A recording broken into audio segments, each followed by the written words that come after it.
Before we dive in today, I want to acknowledge something. Pro-Am dynamics are nuanced. A Pro-Am instructor isn't just your teacher. He or she is also your partner, your floor captain, and often juggling multiple students, schedules, and the high-pressure environment of competitions. Emotions run high, and sometimes communication comes out sharper than anyone intends. But let me be very clear.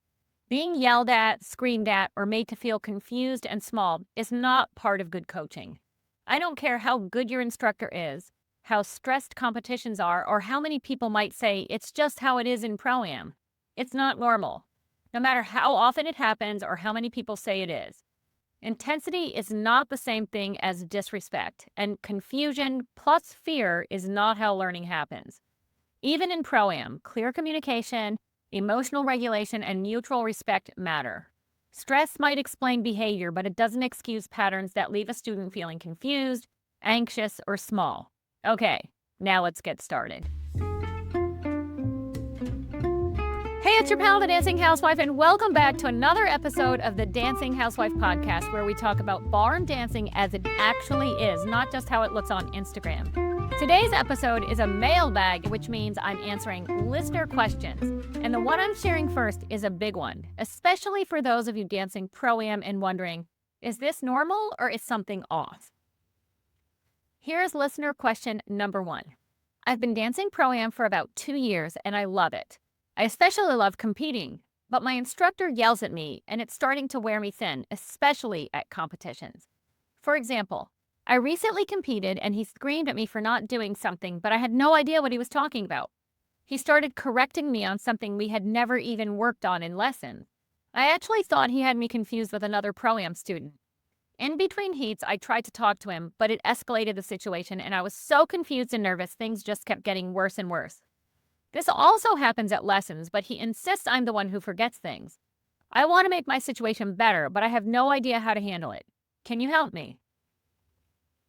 This listener prefers to remain anonymous, so I'm going to honor that, but it is something that I've gotten questions on from multiple people, so it's a lot more common than you would think.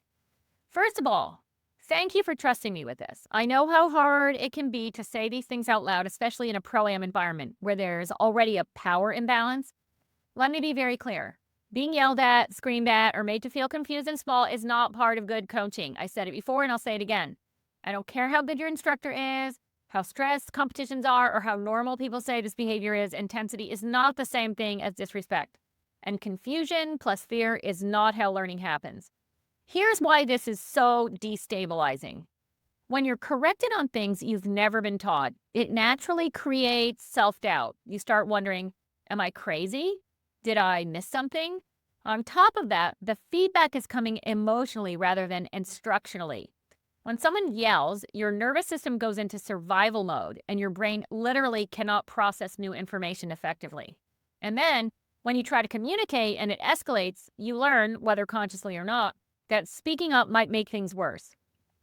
Over time, this leads to walking on eggshells, overthinking every step, and losing the joy that made you fall in love with dancing in the first place. Now let's talk about the "you just forgot" narrative. First off, it's important to acknowledge that students forget things. However, when an instructor insists that's the case without providing clarity or evidence, one of two things is happening. Either there's a communication breakdown or that instructor is shifting responsibility onto the student. Good instructors track progress, repeat fundamentals, and take responsibility for clarity. Memory lapses happen. We're all human. But consistent confusion across lessons and competitions is usually a system problem, not a student problem. Here's what you should not do. Do not argue mid-competition. Do not try to prove you're right in the moment. It's never a good idea. With that being said, do not internalize the belief that you just need to be tougher or hope it will magically fix itself. None of that helps either. The bottom line is competitions are emotionally charged, which means they're the worst possible place to resolve communication issues, or for that matter, any issues. So what can you do?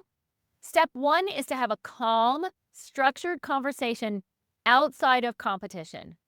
These conversations are not easy, but they're important. Focus on facts without judgment. You might say something like, I want to dance my best and enjoy this partnership, but I'm feeling confused and anxious when corrections come out as yelling, especially on things I don't remember working on.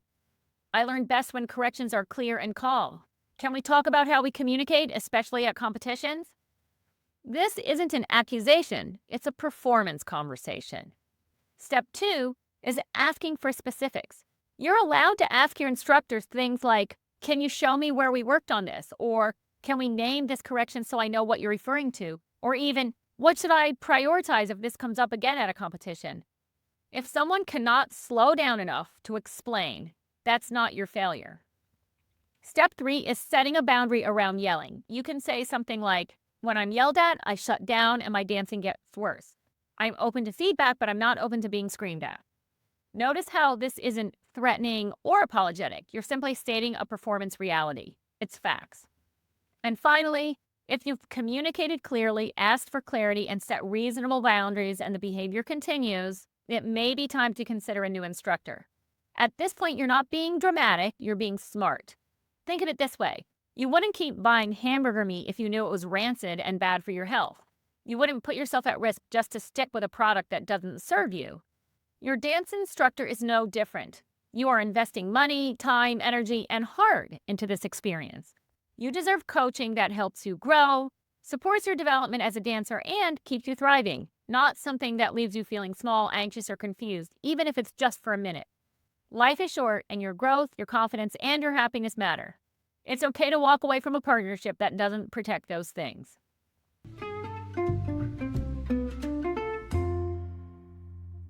And now let's shift gears. Here's something a little lighter. Mailbag question number 2. I love your shows. I'm fairly new to ballroom and everything you say is so practical. Here's my question. What do you suggest to stay warm in the freezing ballroom when you leave the competition floor? I hear you. Dancing full out under the hot lights on a competition dance floor gets you overheated. But ballrooms are always freezing. Always. And staying warm between heats isn't just about comfort, it's about performance and injury prevention. A dance robe is a mainstay for me. Look for something lightweight but insulated and easy to throw on and take off. Fleece, satin, silk, or lightweight, stretchy velvet are great fabrics. Some of these robes have hoods, which is perfect if you need to run outdoors between events because it protects your hair and keeps you warm. Others come with just a regular shawl collar around your neck, which add cozy coverage without restricting your costume or movement. Robes are not only designed to keep your legs, hips, and back warm, the areas that tend to tighten up first when you're cold, they also protect your costumes from damage. Another favorite is a pashmina or a large wrap, and that's good for keeping your upper body warm. If your legs get cold, you can always add leg warmers if needed. Also, even a soft scarf helps you stay warm. The key is layers you can peel off quickly so you don't waste time fumbling when it's your turn to go to the on-deck circle. And a quick tip about using these. Staying warm isn't just about clothing. Keep moving lightly between heats, don't sit too long, use your robe, wrap, or scarf to retain heat, but remember, it's not a substitute for actually warming up. Cold muscles plus explosive movement is a recipe for injury, so this really matters. Also, don't worry about hunting for all these options on your own. Check the show notes for links to all the options for staying warm I just mentioned. That way, you can see what might work best for you and make your competition days a little easier.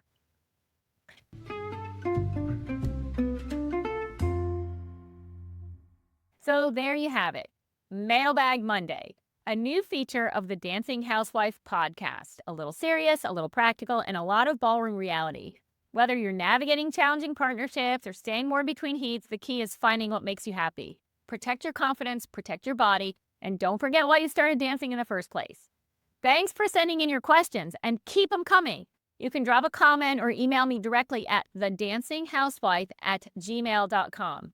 If you found this episode helpful, please share it with your partner or a dance buddy, tap 5 stars, and don't forget to subscribe so you never miss an episode. This is the Dancing Housewife signing off, and until next time, happy dancing! That's all, folks.